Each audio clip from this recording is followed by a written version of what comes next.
The crystal flute felt cold and alien in Damien Cole's hand. From his vantage point near the stage, the grand ballroom of the Intercontinental Hotel was a glittering galaxy of contrived smiles and calculated alliances.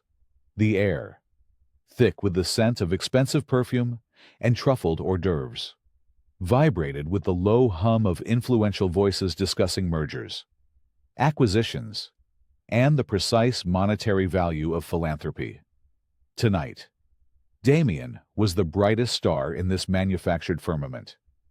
He was slated to receive the prestigious Vanguard Award for Corporate Social Responsibility, a testament to the diverse, equitable, and inclusive empire he had built from the ground up. Deceive wasn't just a company.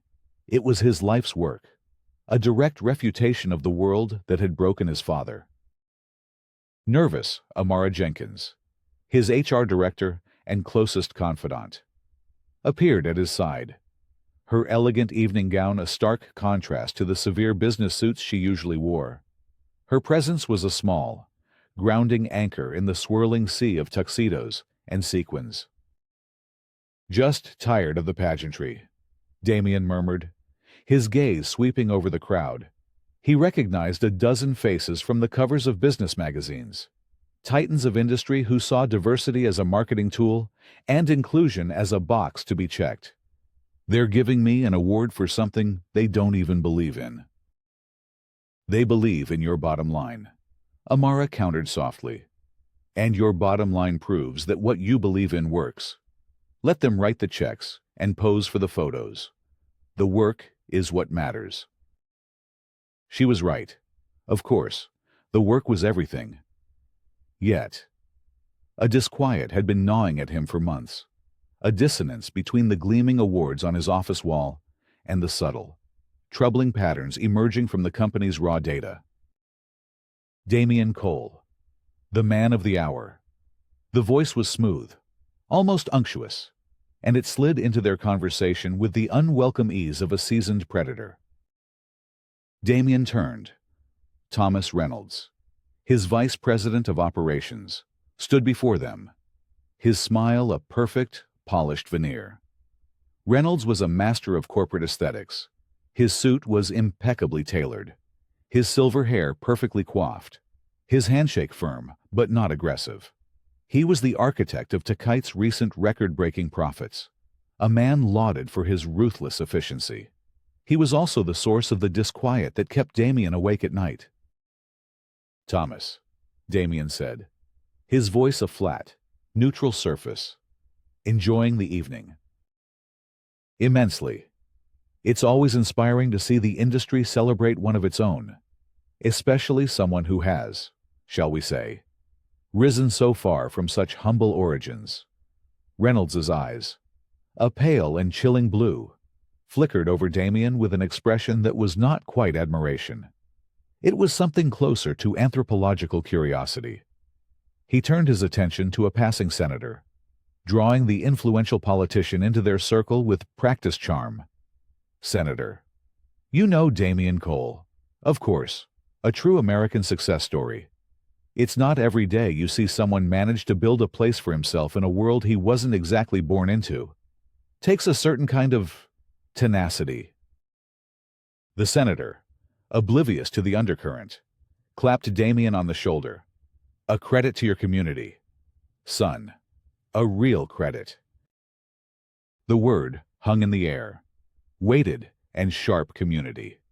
It was a corporate dog whistle, a polite way of saying, "not one of us." But it was Reynolds's follow-up, delivered with a conspiratorial smile as the senator moved on. That struck Damien like a physical blow. "You have to be careful, though," Reynolds murmured, his voice dropping to a confidential whisper meant only for Damien. "You bring too many of your people up too fast. They can get ahead of themselves. They don't always have the foundational understanding of how things really work. It can destabilize the whole enterprise. Better to keep them where they can be properly managed." The ballroom seemed to recede. The chatter, the clinking of glasses, the soft orchestral music, it all faded into a dull, distant roar, Reynolds's words, seemingly innocuous advice from one executive to another, were a perfect, chilling echo of a memory Damien had spent 2 decades trying to bury. He was 16 again, standing in the dusty, failing showroom of Cole & Son Electronics. The air smelled of ozone and despair. His father, a proud, brilliant man with hands that could coax life back into any circuit board, was standing before a loan officer from the bank. The man, a Mr. Henderson with a condescending smile and eyes the same pale blue as Reynolds's, was explaining why the bank was foreclosing on their business loan. "It's a fine little shop, Robert," Henderson had said, his tone dripping with false sympathy. "But you're overextended. You've brought in all these young men from your neighborhood. It's admirable, really. But they don't inspire confidence in our investors. They don't fit the culture of our clientele. It destabilizes the business. Perhaps you should have kept them where they could be properly managed." That phrase, the exact same phrase. It was the moment the light had gone out of his father's eyes. The moment the quiet dignity that had been his armor for 50 years finally cracked. Cole & Son Electronics, his father's dream, had been dismantled and sold for parts. His father, stripped of his life's work, had withered, succumbing to a heart attack less than 2 years later. Now, standing in the opulent ballroom, the Vanguard Award waiting for him on the stage, Damien felt the same cold fury he'd felt as a powerless teenager. It was a rage he had learned to control, to sharpen into a tool, to forge into the foundation of his entire empire. Takite was built on a single, burning promise that no one would ever again be judged by the color of their skin or the neighborhood they came from. Talent would be the only currency, merit, the only metric. Reynolds, oblivious to the ghost he had just resurrected, clinked his glass against Damien's. "To your success, Damien. May it continue, under the right guidance." Damien didn't flinch. He didn't raise his voice. He met Reynolds's gaze, and, for a fleeting second, the mask of the polished CEO slipped, revealing the cold, calculating mind of a man who had been plotting his revenge since he was 16 years old. The target had just changed. It was no longer a faceless system. It had a name, and it was standing right in front of him. And now, the MC's voice boomed from the stage. "To present the Vanguard Award for Corporate Social Responsibility, please welcome to the stage the founder and CEO of Takite, Mr. Damien Cole." The room erupted in applause. Damien handed his untouched champagne flute to a passing waiter. He smoothed the front of his tuxedo, the picture of composure, as he walked toward the stage, into the blinding glare of the spotlights. He felt a chilling clarity. The award was meaningless. The applause was hollow. The only thing that mattered was the cancer growing in the heart of his company. And he was going to cut it out. 2 days later, the Vanguard Award sat on the floor in the corner of Damien's office, still in its velvet-lined box. It was an accusation. His office, occupying the top floor of the gleaming Takite Tower, was a monument to his success, a clean, minimalist space with floor-to-ceiling windows offering a panoramic view of the city. On one wall, a curated collection of framed magazine covers and industry accolades told the official story of his meteoric rise. But Damien's attention was fixed on the screen of his desktop, on the data that told a different, more insidious tale. "The patterns are undeniable," Amara said, her voice echoing the grim finality of the numbers on the screen. She stood beside him, pointing to a series of charts and heat maps. "This isn't about a few rogue managers or isolated incidents. This is systemic." For the past 2 months, Amara's team had been conducting a deep-level audit, bypassing the polished summaries that usually made their way to the executive floor. They had analyzed raw data from every store, Every region turnover rates, promotion velocities, scheduling assignments, customer satisfaction scores. When filtered by demographic, the results were devastating. "Look at this," Amara said, pulling up the data for the Southwest region. Thomas Reynolds's domain. Overall employee satisfaction is strong, a solid 8.5 out of 10. But when you segment it, white employees report a 9.2, while Black and Hispanic employees report a 5.1. That's a 40% gap. And turnover minority employees at the store level are leaving at triple the rate of their white colleagues with identical qualifications and performance reviews. Damien's jaw tightened. "My father couldn't even get a job interview once they saw his name on an application. I built this company so that talent, and only talent, would win. How is this happening under our own roof?" He minimized the charts and looked at a photograph on his desk. It was a worn, black and white picture of a younger version of his father, beaming with pride in front of a modest storefront. The faded, hand-painted sign read, "Cole and Son Electronics." His father had poured everything into that business, believing that quality work and fair prices would be enough. He had been wrong.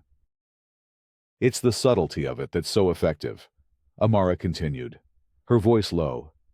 "The system Reynolds has built is a masterclass in plausible deniability. Promotions aren't denied. They're just perpetually delayed for certain employees who are told they're not quite ready for leadership. Schedules aren't discriminatory. They're optimized for peak customer flow, which just happens to assign minority employees to the slowest shifts with the lowest commission opportunities." "He's using corporate jargon as a shield," Damien said, the pieces clicking into place. The conversation at the gala, Reynolds's coded warning about keeping your people where they could be properly managed. It wasn't just a casual, bigoted remark. It was a statement of policy. "And he's delivering record profits," Amara added, stating the brutal truth. 8 straight quarters of growth. The board sees him as a miracle worker. If you challenge him, you'd better have irrefutable proof. Damien swiveled in his chair to face the window, the sprawling city laid out below him like a circuit board. He had helped write the code for their first scheduling and HR software himself, embedding algorithms designed to eliminate bias. Someone, under Reynolds's direction, had perverted that code, turning a tool for equality into an instrument of sophisticated, data-driven discrimination. His phone buzzed. A news alert. Techite TCHT stock hits another record high on news of regional expansion. On paper, everything was perfect. "I've tried the conventional channels," Amara said, her frustration evident. "Official surveys, anonymous reporting tools. The responses are either sanitized or non-existent. People are afraid to speak up, or worse. They've been in the system so long they believe this is just how things are supposed to work." Damien stared at his reflection in the glass, superimposed over the city he had conquered. The reflection was of a man in a perfectly tailored suit, a titan of industry. But behind the reflection, he saw the ghost of a 16-year-old boy watching his father's dream die. The humiliation, the injustice, the quiet, simmering rage, it was all still there. A pilot light, waiting for the right fuel. Reynolds had just poured gasoline on it. "When I started this company," he said, his voice hard as steel, "I promised myself it would be different, that we would build a place where a person's potential was the only thing that mattered." "I know," Amara said quietly. "That's why I came to work for you." He turned back from the window, a decision solidifying in his mind. If managers won't tell us what's happening, and employees are too afraid to speak, then I'll have to find out for myself. Amara's eyes widened. "Damien, what are you talking about? You're the face of the company. You're on the cover of Forbes." not to a part-time sales associate in Phoenix or a shift manager in Dallas. He countered, "I've been so focused on the big picture, on national expansion, that I haven't set foot in a regional store for over 2 years.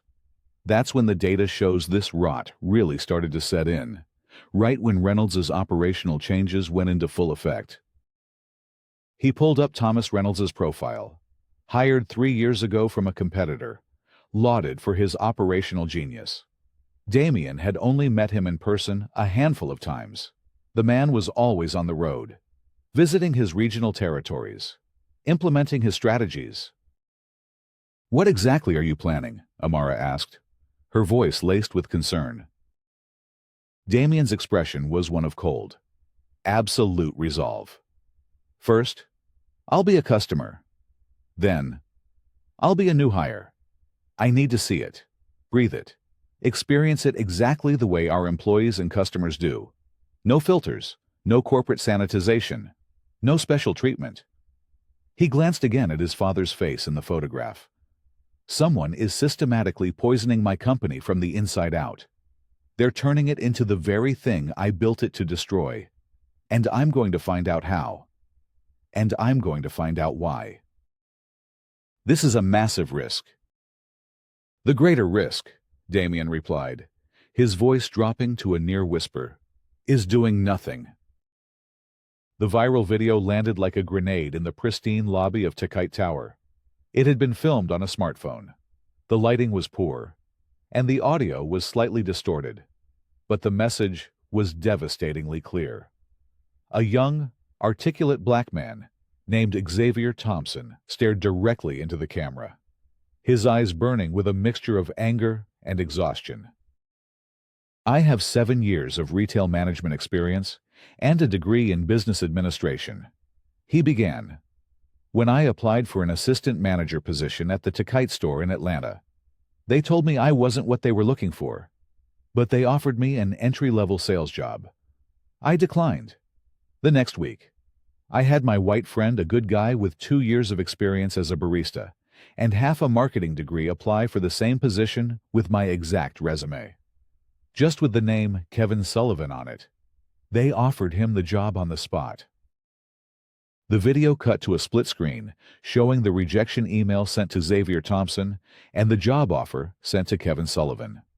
The evidence was stark, simple, and irrefutable. By the time Takite's crisis management team convened, the video had 8 million views, and the hashtag #JotcherTechiteExposed was the #1 trending topic in the country.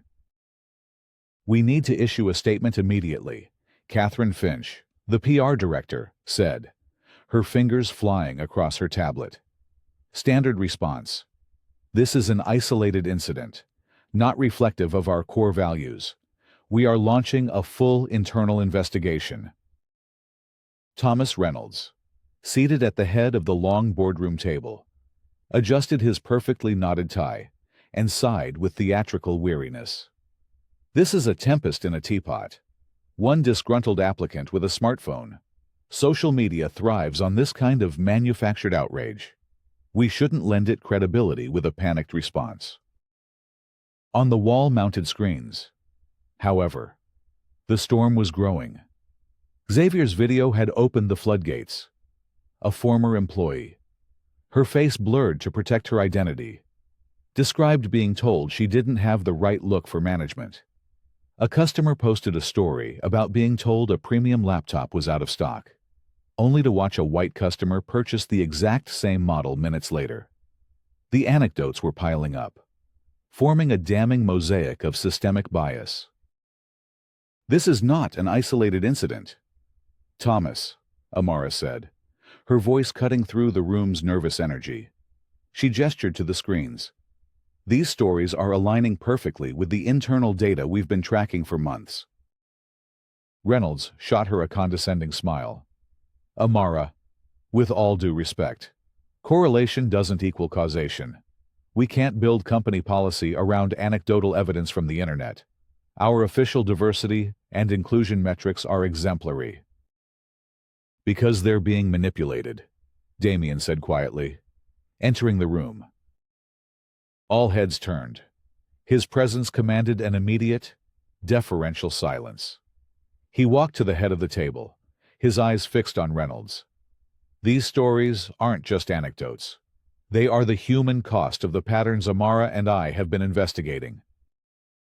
Reynolds's composure remained flawless. Damien, I assure you, my operations team maintains the highest ethical standards.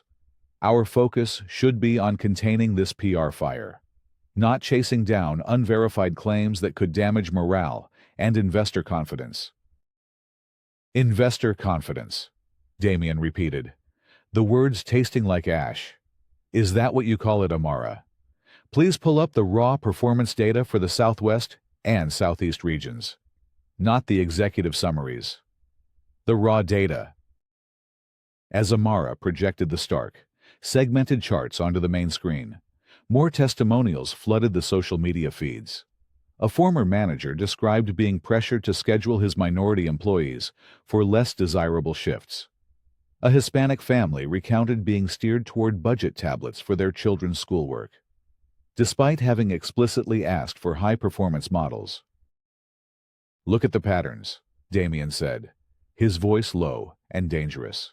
Scheduling, promotions, customer complaint resolutions, premium product sales. It's all here in the data. The stories on that screen are the direct result of the operational strategy you've implemented. My strategy is to maximize store performance by optimizing our resources, Reynolds countered smoothly, his corporate jargon a well-polished shield. Our investors expect results. The methods that produce those results are complex and can be easily misinterpreted by those without the full picture. Misinterpreted. Damien's voice was laced with ice. A black family being told a product is out of stock when the stockroom is full. Is that complex a talented employee with the best sales record in her store being passed over for promotion 3 times in favor of less qualified white men? Is that a misinterpretation? The PR director wrung her hands. The media is starting to call. We need a public response. Now. Draft a statement, Damien instructed her, his eyes never leaving Reynolds. Acknowledge the seriousness of the allegations and promise a full, transparent, and externally audited investigation, but do not release it yet. The team, sensing the power struggle, filed out of the room, leaving Damien, Amara, and Reynolds alone in the tense silence. You're overreacting, Damien, Reynolds said, his tone shifting from corporate defense to paternalistic concern. You're letting your personal history cloud your business judgment. The veiled reference to his past was a deliberate jab, a reminder that Reynolds knew exactly who he was and where he came from. My personal history is the reason this company exists, Damien shot back. It's the reason our mission statement isn't just a plaque on the wall. Or it wasn't, until you started rewriting it in the shadows. He turned his back on Reynolds, a gesture of ultimate dismissal, and faced Amara. The plan is a go. I'm starting tomorrow. The Phoenix store first. It's one of the worst offenders in the data, and I've never been there in person. He walked toward the door, pausing with his hand on the handle. He looked back at Reynolds, whose perfect composure had finally begun to crack, a flicker of uncertainty showing in his pale blue eyes. You said my father's mistake was letting his people get ahead of themselves, Damien said, his voice barely a whisper, but carrying the weight of a death sentence. You're about to find out what happens when one of them gets all the way to the top. In the sterile anonymity of a corporate apartment in Scottsdale, Damien Cole ceased to exist. His reflection showed a stranger. The sharp, custom-tailored suits were gone, replaced by ill-fitting jeans and a nondescript button-down shirt from a department store. The precise, commanding haircut had been allowed to grow out into something softer, less defined. Non-prescription glasses with thick, black frames altered the geometry of his face, and a 2-week-old beard shadowed the determined set of his jaw.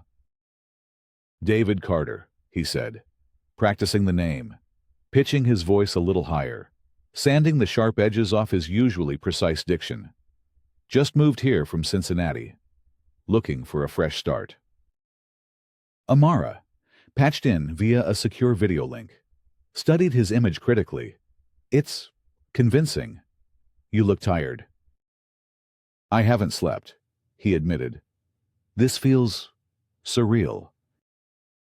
On the coffee table, the life of David Carter was laid out in a neat stack of documents: a driver's license, a social security card, a thin credit history, and a resume detailing a thoroughly average career in mid-level electronics retail.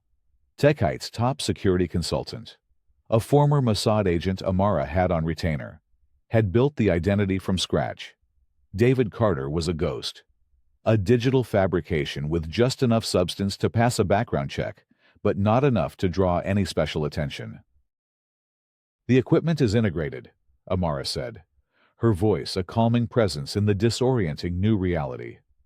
The watch records audio. The glasses capture high-definition video. Everything streams in real time to a secure server that only you and I can access. The legal team has confirmed its admissibility. Should it come to that? Damien adjusted the watch. It felt heavy on his wrist, a constant reminder of the deception. First, I go in as a customer. Simple, direct. I'll try to buy an Aurora Pro X7. We'll see what happens. The regional manager is in Tucson for the next 2 days. Amara confirmed. No one at the store level should have ever seen you in person. You're clear. He picked up the one personal item he'd allowed himself, the worn photo of his father, in front of Cole and Son Electronics. He stared at his father's hopeful, proud face. He believed in people. Damien said softly, he believed that if you gave someone a fair chance, they would rise to the occasion. That belief cost him everything. You're not your father, Damien. No, he agreed, his voice hardening as he tucked the photo away. I'm not. I don't just believe in fairness. I enforce it. An hour later, David Carter walked into the Scottsdale Techite store. The space was a cathedral of consumer technology, gleaming and immaculate under arrays of harsh LED lights that reflected off the polished concrete floor, making the store feel both pristine and sterile. He feigned the slightly overwhelmed air of a typical customer, his glasses discreetly recording every detail. He watched as a young white couple, dressed in expensive athletic wear, were immediately greeted by a cheerful sales associate who guided them enthusiastically toward the premium laptop displays, extolling the virtues of the highest margin products. Damien noted the seamless pivot to financing options, the practiced ease with which the associate made a $4,000 purchase feel accessible and necessary. Damien browsed for 10 minutes. He made eye contact with 3 different employees. He was ignored. Finally, he approached a sales rep himself, a young man named Mark, whose name tag was slightly askew. "Excuse me," Damien said, affecting a tone of polite uncertainty. "I'm interested in the Aurora Pro X7. Mark's eyes gave him a quick, dismissive once-over, taking in the generic clothes, the lack of any obvious sign of affluence. "That's a professional-grade machine," he said, his tone implying Damien was out of his depth. "Very high-end. What are you planning on using it for?" "Video editing, graphic design," Damien replied truthfully. Mark gestured vaguely toward a different section of the store. "We've got some great all-in-one desktops over there that are perfect for hobbyists. Much better value." "I need the portability of a laptop," Damien insisted, "and I need the processing power of the X7. I'd like to see one, please." Mark sighed, a small, put-upon sound. "Look, I can save you some time. We don't have any of the X7s in stock. They're on backorder nationwide. Supply chain issues. You've probably heard about it on the news. It was a masterful lie, delivered with the casual authority of someone who had told it many times before. Damien knew for a fact that this store had received a shipment of 40 X7s just 2 days ago. His own logistics software had tracked them to the loading dock. "That's a shame," Damien said, his voice carefully neutral, masking the cold fury coiling in his gut. "Do you know when you might be getting more in?" "Could be months," Mark said, already turning away, his attention snagged by a new customer, a white man in a golf shirt who had just walked in. "I can put you on a waiting list, I guess." Damien watched as Mark approached the new customer with a broad, welcoming smile.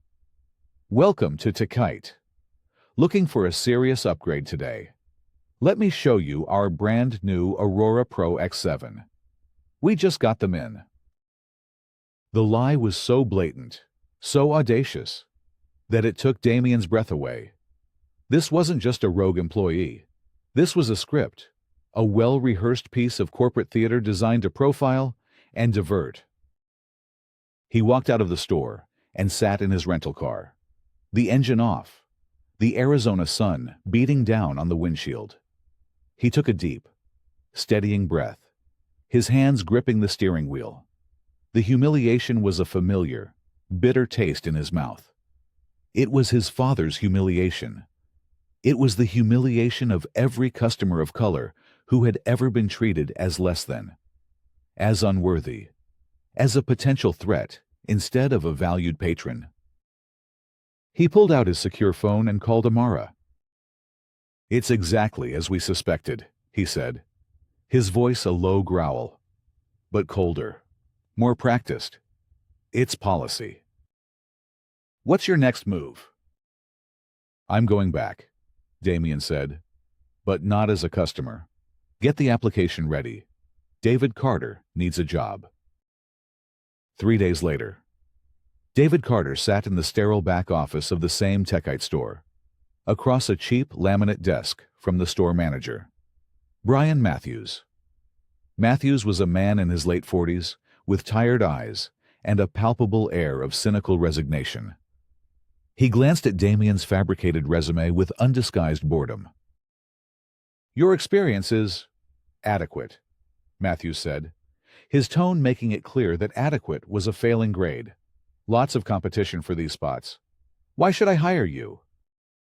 "I'm a quick learner," Damien said, delivering the lines he and Amara had rehearsed. "I'm passionate about technology, and I'm good with people." Matthews leaned back, steepling his fingers. "Let me be direct. David, this job isn't about being good with people. It's about being good with the right people. It's about understanding customer dynamics. Different customers have different needs, different potentials. The key to success here is perception. Do you understand?"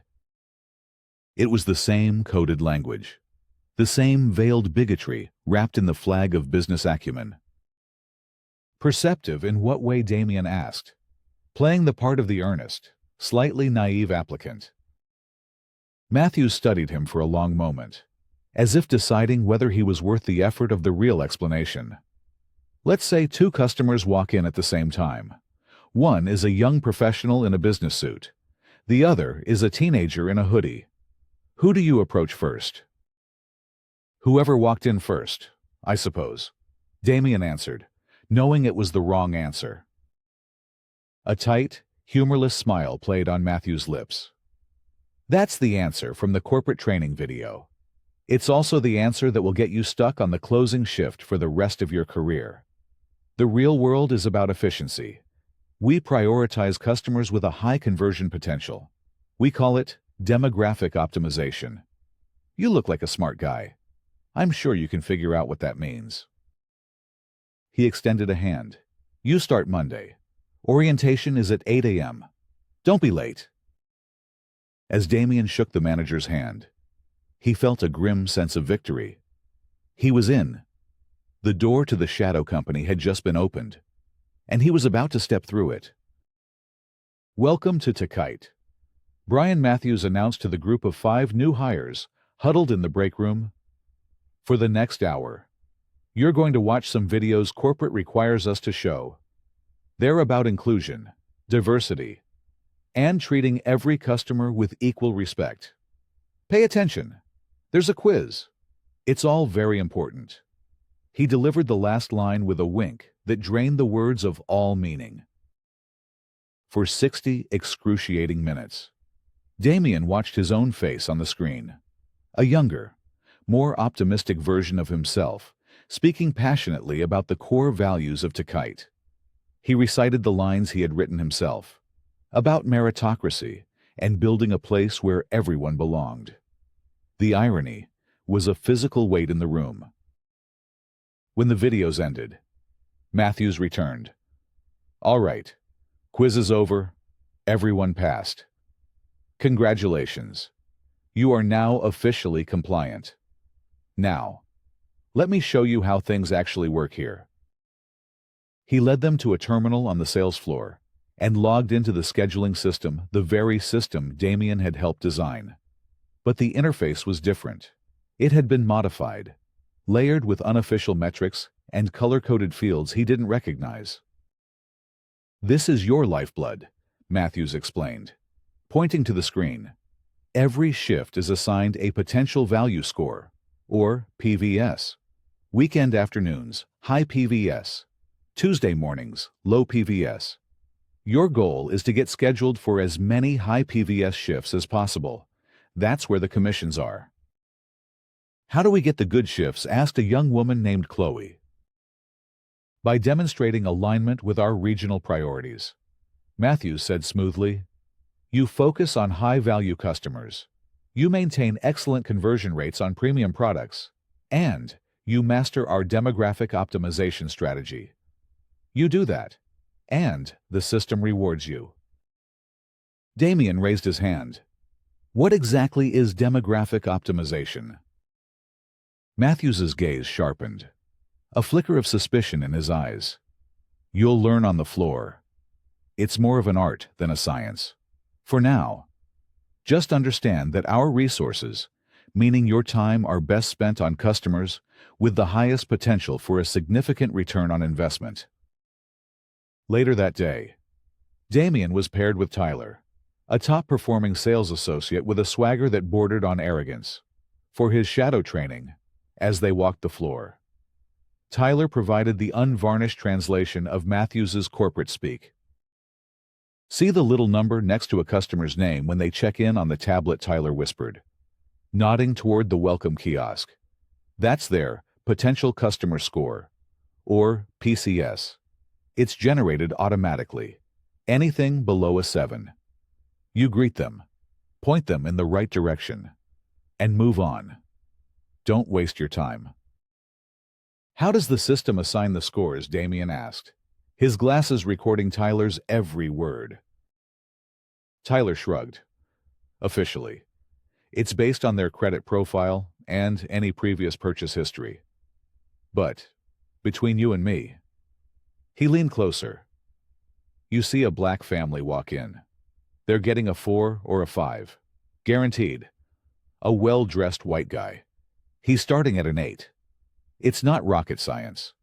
The system just automates what we already know. Over the next few days, Damien documented the brutal efficiency of this automated bigotry.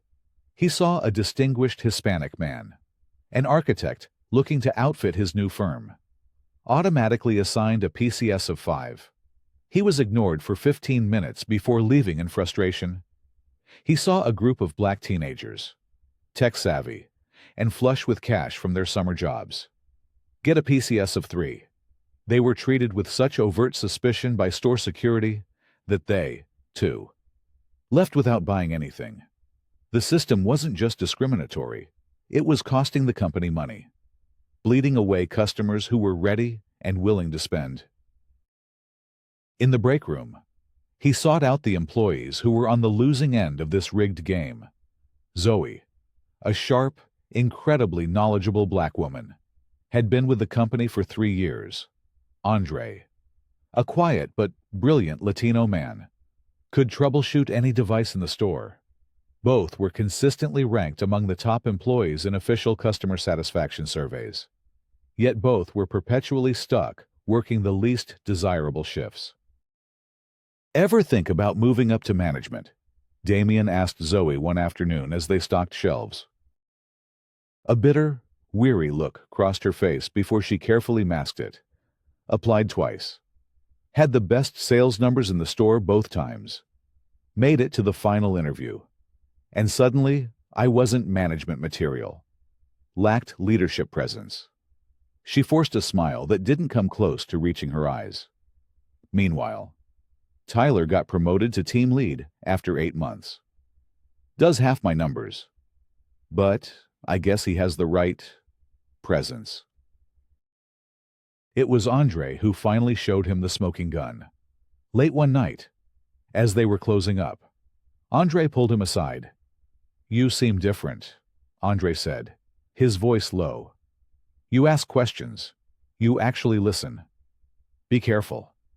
He logged into his employee profile on a terminal. His movements furtive. "Look at this." He clicked on a tab marked Performance Analytics. A standard corporate dashboard appeared. But then, he entered a key combination, and the screen flickered, revealing a hidden set of metrics. Alongside the official numbers for sales and customer satisfaction was a column labeled Demographic Alignment Score. Andre's was a dismal 28%. Tyler's, Damien would later learn, was 94%. "They're tracking us in 2 different systems," Andre explained, his voice tight with suppressed anger. "One for corporate, to prove they're diverse and inclusive. And this one, the one that actually determines your career, the one that decides if you get a promotion or if you get stuck on the Tuesday morning shift for the rest of your life." That night, Damien sat in his sterile apartment, reviewing the day's footage. The evidence was overwhelming. A meticulous, digital architecture of prejudice. He could hear Reynolds's voice from the gala, smooth and condescending. "It can destabilize the whole enterprise. Better to keep them where they can be properly managed." This was that management. A high-tech plantation, running on software he himself had helped create. He sent the encrypted files to Amara with a simple message. "It's a complete shadow system. Dual records, hidden metrics, everything. Reynolds built a company within my company. I need to find the source code for the modifications. I need the playbook." The response came a minute later. "Be careful. You're no longer just observing. You're a threat to their entire operation." A few days later, Matthews called Damien into his office for an impromptu performance review. "Technically, you're doing fine, Carter," Matthews said, not bothering to make eye contact. "Your product knowledge is good, but your numbers are soft. I've been looking at your analytics. You're spending way too much time with low PCS customers." "I'm just trying to help everyone who walks in the door," Damien said, testing the limits. Matthews's expression hardened. "That's not your job. Your job is to maximize profit. Let me be blunt. Regional command tracks these patterns. Mr. Reynolds didn't build the most profitable region in the company by treating everyone the same. His system works. Get with the program, or I'll find someone who will." The direct mention of Reynolds was the confirmation Damien needed. This wasn't just a regional culture. It was a top-down directive. The cancer started at the head. The opportunity he was waiting for arrived a week later. Matthews announced he would be out for 2 days, attending a regional leadership conference in Tucson. He named Tyler acting manager. But on the second night, Tyler called out sick, claiming food poisoning, with no other option. Matthews called Damien. "Carter, I need you to close up tonight. Just follow the protocol. Lock the doors. And set the alarm. And don't touch anything in my office." It was the opening he needed. The store was a ghost ship after closing. The perpetual daytime of the LED lights was extinguished, replaced by the dim, eerie glow of security lighting that cast long, distorted shadows across the silent aisles. Damien's footsteps echoed on the polished concrete as he made his way to the manager's office. This was it. The risk was immense, if he was caught.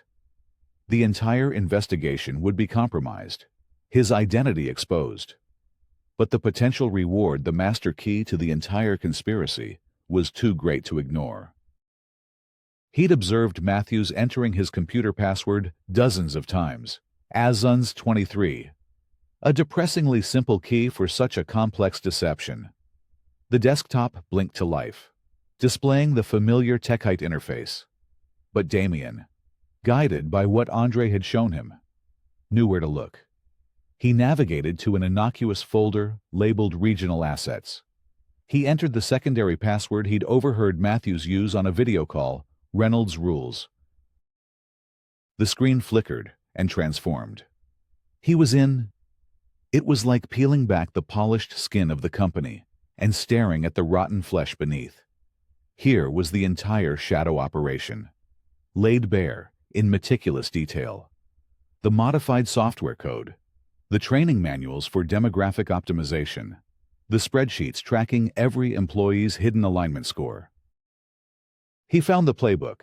It was a 30-page PDF, its cover bearing the Techite logo, and a single, chilling title, The Reynolds Strategy, a guide to maximizing regional performance. The author, stated unequivocally on the first page, was Thomas Reynolds. Damien's hands were steady as he scrolled through the document, his glasses recording every word. It was a step-by-step guide to implementing systematic discrimination while maintaining perfect corporate compliance. Our premium customer base. Demographic A responds most favorably to sales associates from similar cultural backgrounds. See Appendix I for demographic profiles. Structure your floor assignments and customer interactions accordingly, while ensuring your official hiring and promotion records reflect corporate diversity mandates. The dual record-keeping system is essential. Standard performance documentation must be maintained for corporate review. Regional performance, however, will be exclusively evaluated based on optimization metrics tracked via the secured regional portal. Leverage corporate DEI diversity, equity, and inclusion initiatives as a protective shield. Visible diversity in entry-level hiring provides excellent cover for our more strategic resource allocation at the sales and management levels. A cold, surgical rage filled Damien. Reynolds hadn't just corrupted Techite, he had weaponized its noblest ideals against itself. He was using the language of inclusion to enforce exclusion. Damien began downloading everything: the playbook, the source code modifications, the dual record spreadsheets to a heavily encrypted, palm-sized drive. This was the irrefutable proof he needed. As the files transferred, he did a keyword search of the local server archives, looking for anything personal, anything that might explain the why. Why this obsession? Why this level of meticulous, calculated bigotry? It felt like more than just profit-seeking. It felt personal. He found a locked, password-protected folder in a deep directory of Matthew's personal files, labeled simply Legacy. The password hint was Hometown. Damien's mind raced. He knew from Reynolds's corporate bio that he was from Ohio. Damien's family was from Ohio, too. He typed the name of the small, forgotten industrial town where his father's shop had been, Portsmouth. The folder opened. Inside was a single file, a scanned, yellowed newspaper clipping from the Portsmouth Daily Times, dated 1998. The headline read, "Local business rivalry ends as Cole and Son Electronics forced to close." Damien's blood ran cold. He stared at the article, at the photo of his own father, looking defeated, standing in front of his shuttered store, and next to it, a photo of the man who had led the charge to drive him out of business, the owner of the town's largest appliance chain, a man who had used predatory pricing and his influence at the local bank to crush his smaller competitor. The man's name was Arthur Reynolds. Standing beside him in the photo, a smug, triumphant look on his teenage face, was his son, a young Thomas Reynolds. The article quoted Arthur Reynolds. "It's a shame, but some businesses just aren't equipped for the modern marketplace. You have to serve the right clientele. You can't build a sustainable business on sentiment." It wasn't about profit. It was never just about profit. This was a vendetta. 2 generations in the making. Thomas Reynolds wasn't just a racist executive implementing a discriminatory system. He was the son of the man who had destroyed Damien's father. And he was meticulously, systematically trying to destroy Damien's creation from within, using the very same playbook of prejudice and exclusion, just updated for the digital age.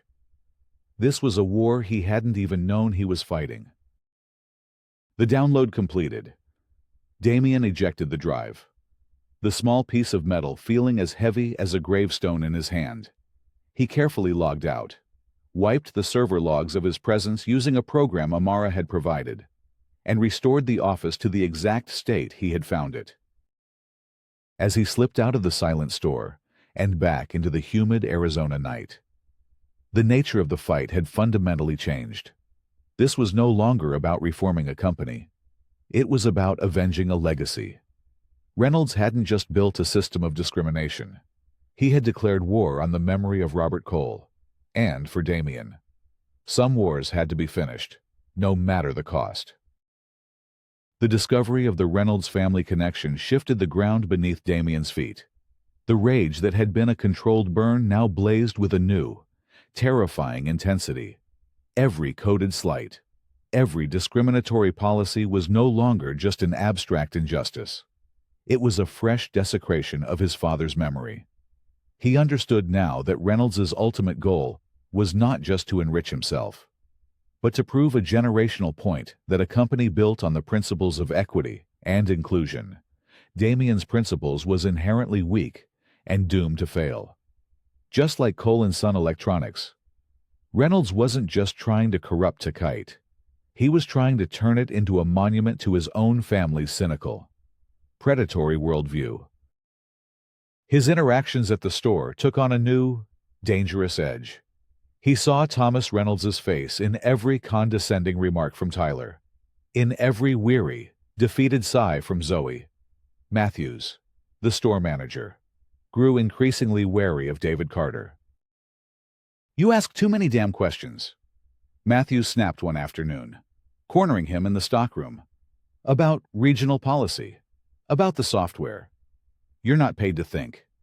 Carter, you're paid to sell. Focus on your numbers."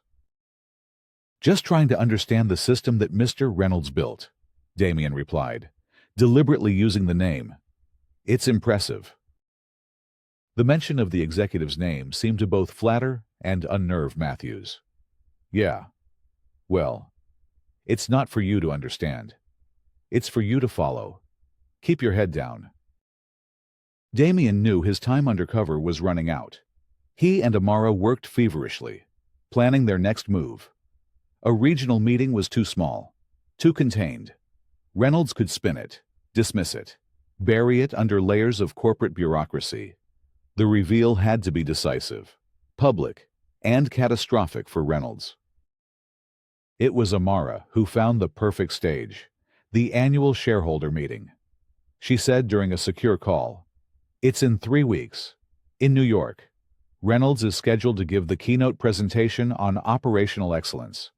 He's planning to use the platform to showcase his strategy to the board and our biggest investors, positioning himself for a promotion to COO." It was perfect. Reynolds was walking into the kill box of his own volition. He would be on the biggest stage, in front of the most important audience, ready to boast about his secret masterpiece. "He'll be prepared," Damien said, thinking through the chessboard. "He'll have allies on the board, people who only care about the profit margins he's delivered. He'll paint me as an out-of-touch idealist, a founder who doesn't understand the realities of the modern marketplace. Then, we have to be better prepared, Amara countered.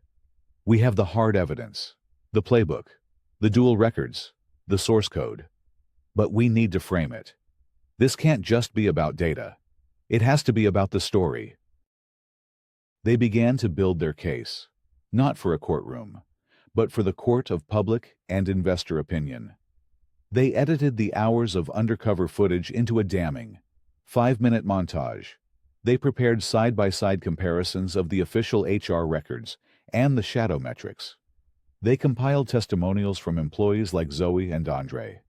Their faces obscured, but their voices clear and powerful. The final piece of the puzzle fell into place 2 days before the meeting. Amara's deep dive into Reynolds's corporate expense reports uncovered something interesting, a series of quiet, off-the-books payments to a boutique software consulting firm. The firm specialized in data optimization and proprietary algorithm design. They were the ones who had modified Techite's software. And, crucially, they had kept their own records, under threat of legal action from Techite's general counsel. The firm folded immediately, providing a sworn affidavit detailing the exact nature of the work they had done for Thomas Reynolds, work they had been told was part of a confidential, CEO-approved performance enhancement project. They now had him, cold. On the flight to New York, Damien stared out the window at the patchwork of the country below, a strange sense of calm settling over him. For 20 years, his father's ghost had been a quiet companion, a source of both inspiration and pain. Now, he finally had the chance to give that ghost some peace. This wasn't just about justice for the wronged employees of Techite. It was about settling a debt that was 2 decades overdue.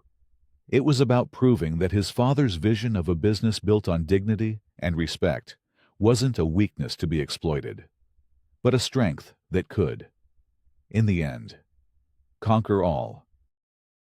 The grand ballroom of the New York Marriott Marquise was a temple of modern capitalism. Hundreds of shareholders, analysts, and journalists filled the tiered seating, their faces illuminated by the glow of laptops and smartphones displaying Techite's soaring stock chart. The atmosphere was electric, a celebration of profit and power. On the massive stage, a 50-foot screen displayed the Techite logo above the theme for the meeting: efficiency, innovation, growth. Damien sat in the front row, flanked by Amara and Techite's stern-faced general counsel.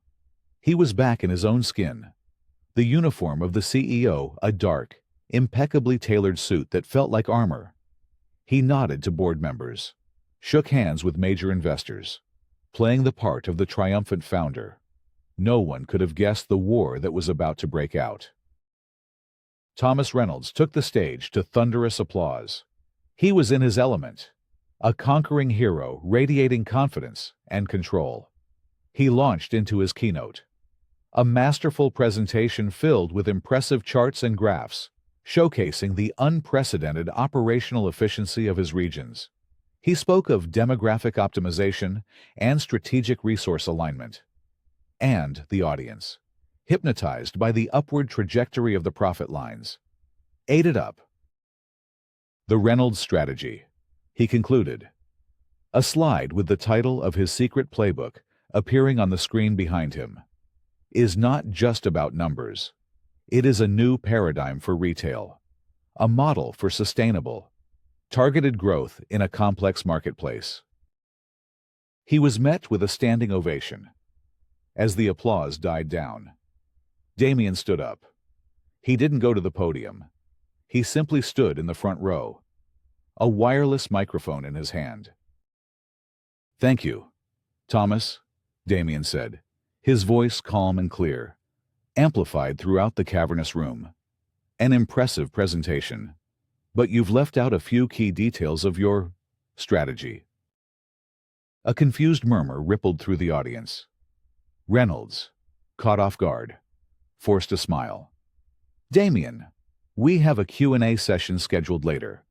Perhaps we can discuss your questions then. I'm afraid this can't wait, Damien said. He looked directly at the chairman of the board, seated in the center of the front row. Ladies and gentlemen of the board, shareholders, for the past month, I have been working undercover as an entry-level employee in one of our stores in Mr. Reynolds's region. A collective gasp went through the room. The silence was absolute. Reynolds's face went pale. I wanted to understand the source of his unprecedented efficiency. Damien continued, his voice ringing with cold authority. And what I found was a company I didn't recognize. A company operating with two sets of books. A company that uses our diversity initiatives as a shield for a meticulously engineered system of racial discrimination. He nodded to Amara. The massive screen behind Reynolds flickered, replacing the corporate logo with the undercover footage. The room watched in stunned silence as customers of color were lied to, as minority employees were condescended to and marginalized. They saw the hidden software interface with its demographic alignment score. They heard managers coaching employees on how to profile customers. The final clip was of Reynolds himself, on a video call, boasting that his system worked as long as they kept the HR people happy with the right paperwork. When the video ended, the silence was deafening. Reynolds, recovering his composure, grabbed the podium microphone. This is a grotesque misrepresentation, he boomed, his voice shaking with manufactured outrage. This is a collection of out-of-context clips, manipulated by a founder who has become a rogue idealist, an out-of-touch social justice warrior willing to sacrifice shareholder value for a political agenda. Several of Reynolds's allies on the board nodded in agreement. The chairman looked conflicted, his eyes darting between the stock price on his phone and the damning evidence on the screen. The room was divided, teetering on a knife's edge. There is no manipulation, Damien said, his voice cutting through the noise. Amara, please display the full, unedited playbook, authored by Mr. Reynolds, and the sworn affidavit from the software firm he hired to pervert our systems. The documents appeared on the screen. The evidence was overwhelming, irrefutable.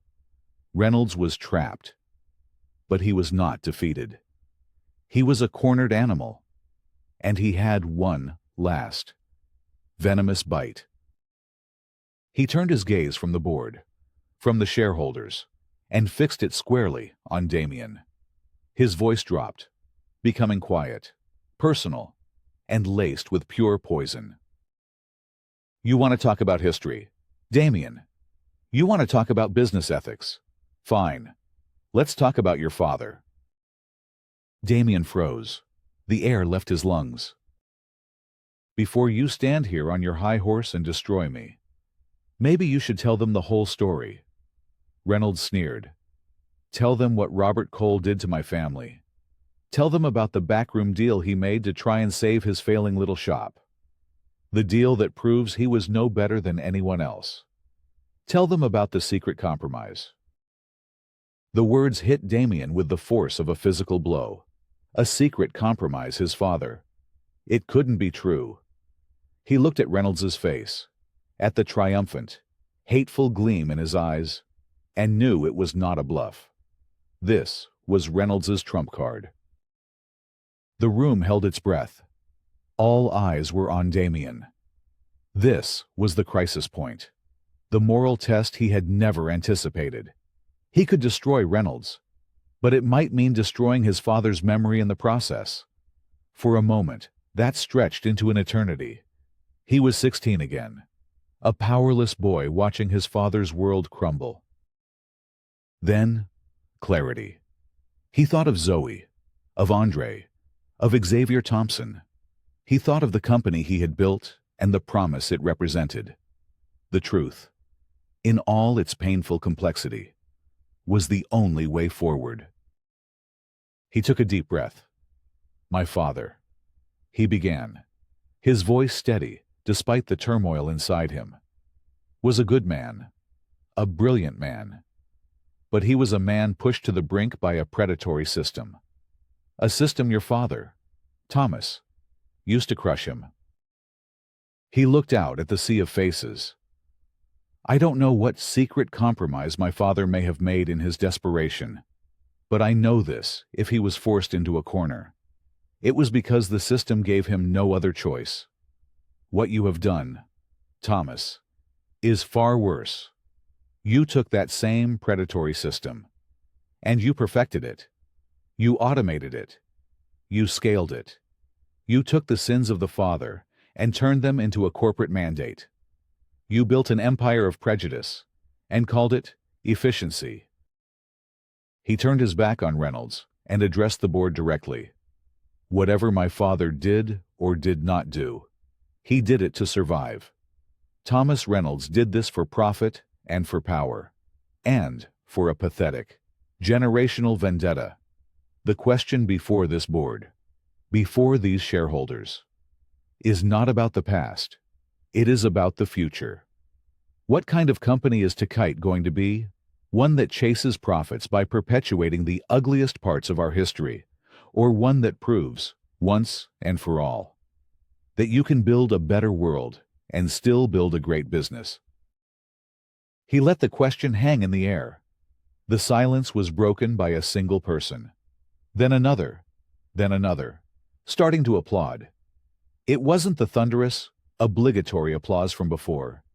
It was a slow, deliberate, thoughtful wave of support. The chairman of the board stood up, looked at Reynolds with an expression of pure disgust, and then turned to Damien and began to clap. The motion was decided.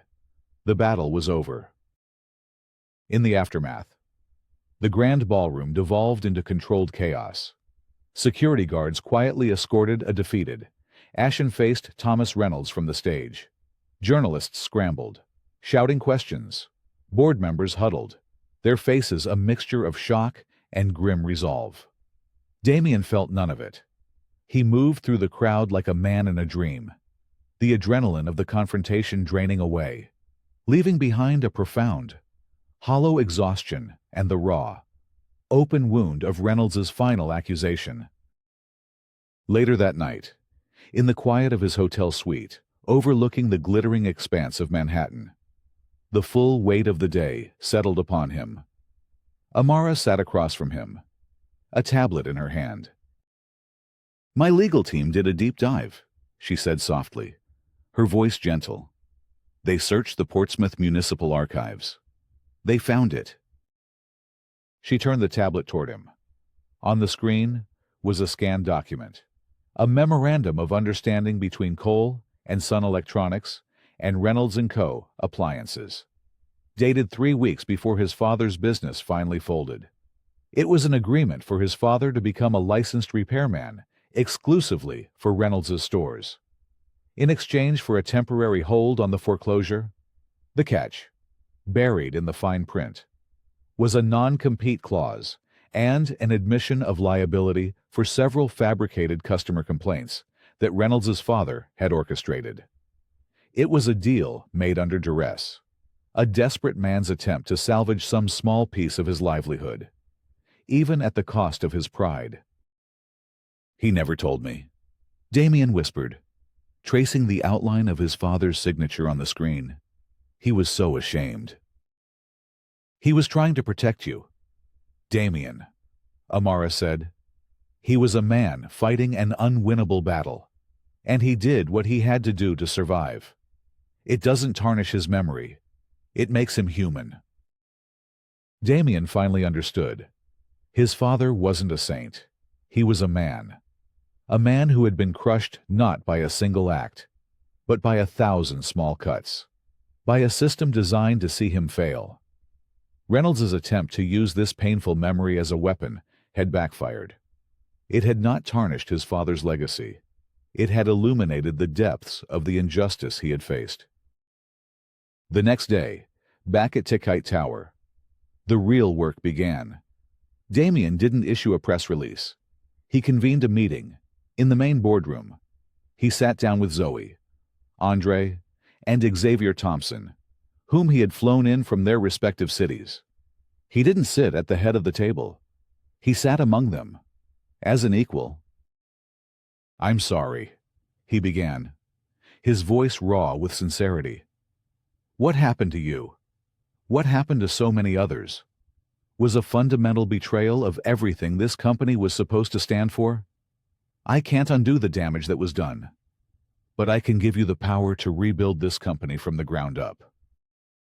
He laid out his plan, not as a series of directives, but as a series of proposals.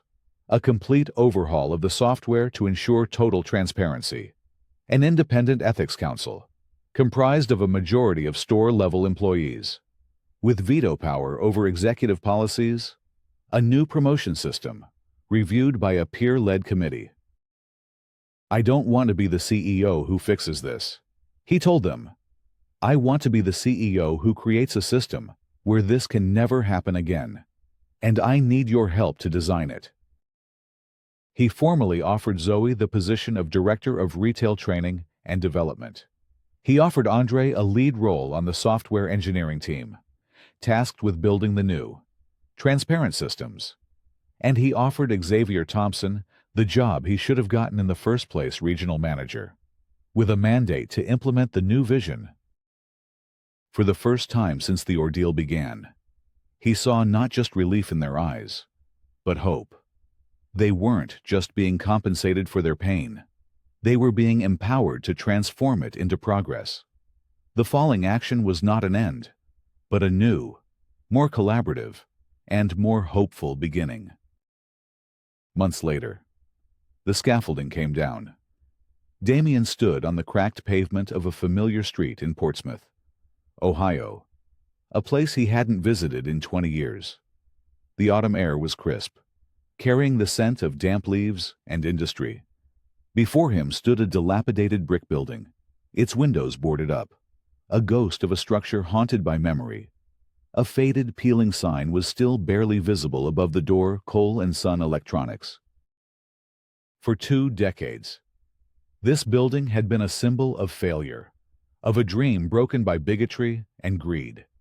He had avoided it, run from it, built a billion-dollar empire on the other side of the country to prove it wrong. But he had never healed it. A construction foreman approached him, rolling out a set of blueprints on the hood of his truck, ready for the final walkthrough. "Mr. Cole." Damien nodded, a slow smile spreading across his face. He was not here to mourn. He was here to resurrect. Over the past year, Takite had undergone a radical transformation. The reset, as employees called it, had been painful, difficult, and profoundly necessary, under the guidance of Zoe, Andre, and Xavier. The company's internal systems had been rebuilt around a foundation of radical transparency and employee empowerment. Profits had dipped initially, causing panic among some Wall Street analysts. But then, something remarkable happened. Employee retention skyrocketed. Customer loyalty, across every demographic, soared to record highs. Innovation, no longer stifled by a toxic culture, flourished. The stock price began to climb, slowly at first, then with a steady, sustainable momentum that was worth more than any of Reynolds's artificially inflated quarterly reports. Takite had become a different kind of company, a stronger, more resilient one. And now, it was time to close the circle. Damien walked through the gutted interior of the old building, where dusty shelves and broken counters once stood. There were now open concept workspaces, gleaming computer terminals, and a state-of-the-art fabrication lab. He had used his own money, supplemented by a newly established community foundation from Takite, to buy the entire block. He hadn't just renovated his father's old store, he had transformed it. That afternoon, a small crowd gathered on the sidewalk. There were no news cameras, no politicians, just members of the Portsmouth community, young and old. Amara stood beside him, her presence a quiet testament to their shared journey. A new sign was unveiled above the entrance. It was made of brushed steel and backlit with a soft, warm light. It read, "The Coal Innovation Center, a Techite Community Partnership." It was not a store. It was a tech incubator, a non-profit makerspace, and a job training center, offered completely free to the residents of the community his father had loved. It was a place designed to give the next generation of dreamers the tools and opportunities that had been stolen from his father. An elderly woman in the crowd, Mrs. Gable, who had known his father, approached him, her eyes wet with tears. Robert would be so proud. "Damien," she said, her voice thick with emotion. "He always believed this town was full of talent. If only someone would give it a chance." Damien looked at the new sign, then at the faces of the young people in the crowd, their eyes wide with excitement and possibility. He had started this journey seeking revenge, a cold and calculated settling of an old score. He had wanted to destroy Thomas Reynolds and the hateful legacy he represented. He had succeeded. But in the end, victory was not found in his enemy's destruction. True victory was found here, on this forgotten street corner, in the act of building something new from the wreckage of the past. He had not only avenged his father's dream, he had amplified it, transformed it, and made it immortal. The generational vendetta was over. The cycle of pain had been broken, replaced by a new cycle of hope and empowerment. The past was finally at peace. The future was just beginning.